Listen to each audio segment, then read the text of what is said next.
వాళ్ళు లేదండి అని. ఆయన అయినా కూడా చేతులు ఊపుతా ఉంటే కూర్చోమన్నారు. దానికి ఆయన కోపం వచ్చింది. మరి ఇప్పుడు మొన్న తిరుపతి వెళ్ళినప్పుడు ఏమైంది, ఆయన జగన్ వెళ్ళినప్పుడు అతన్ని ఆపేశారు. పవన్ లోపల ఉన్నాడని ఈయన బయట ఆపేశారు. పవన్ కావాలని ఇంకో గంట ఎక్కువసేపు ఉన్నాడు అక్కడ.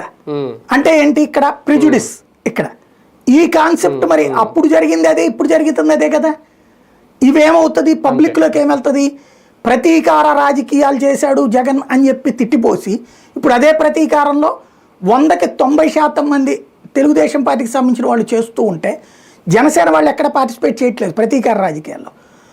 ఇక్కడ జరుగుతున్నది 90% ఒరిజినల్గా పార్టీ పరంగా చేస్తున్నారు, 10% స్పాంటేనియస్గా జరుగుతున్నాయి. అంటే గతంలో ఇబ్బంది పడ్డోళ్ళు ఎదురు తిరగడం, 90% ఉద్దేశపూర్వకంగా జరుగుతుంది.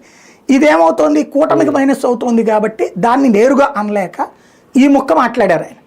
ఏమని, శాంతి భద్రతలు అవుతుంటే ఏం చేస్తున్నారు అనేది. ఇప్పుడు అలాగే రేపులు, మర్డర్లు ఇట్లాంటి ఇదివరకు ప్రతి చిన్న సంఘటనని పవన్ కళ్యాణ్ బ్యానర్ హెడ్డింగ్ పెట్టేవాడు. దాంట్లో జగన్ నీ వల్లనే ఇదంతా జరిగిపోతుంది, రేపు చేస్తే జగన్ చేస్తాడా, రేపు అనేది ఎవడో ఏదో చేస్తాడు, లేదా గంజాయి దొరికితే ఎదుగో జగన్ రాష్ట్రాన్ని నాశనం చేసేసు. ఇప్పుడు అవన్నీ దొరుకుతున్నాయి కదా, ఎర్రచందనమా, గంజాయా, డ్రగ్సా, కొకైన్ కూడా దొరికింది కదా.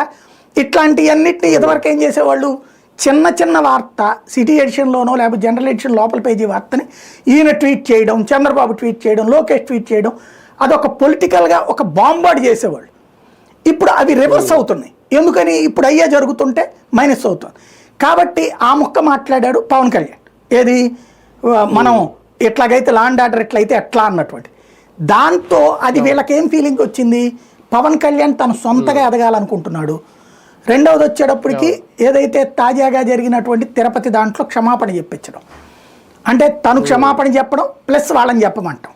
అట్లాగే లడ్డూ గురించి అప్పుడు చంద్రబాబు మాట్లాడితే సనాతనం అని ఈయన వెళ్ళి దాన్ని క్యాష్ చేసుకునే ప్రయత్నం చేయడం. ఇవన్నీ ఏంటంటే ప్రయోజనమేమో తను క్యాష్ చేసుకుంటున్నాడు, మైనస్ ఏమో మన నెత్తిని రుద్దుతున్నాడు.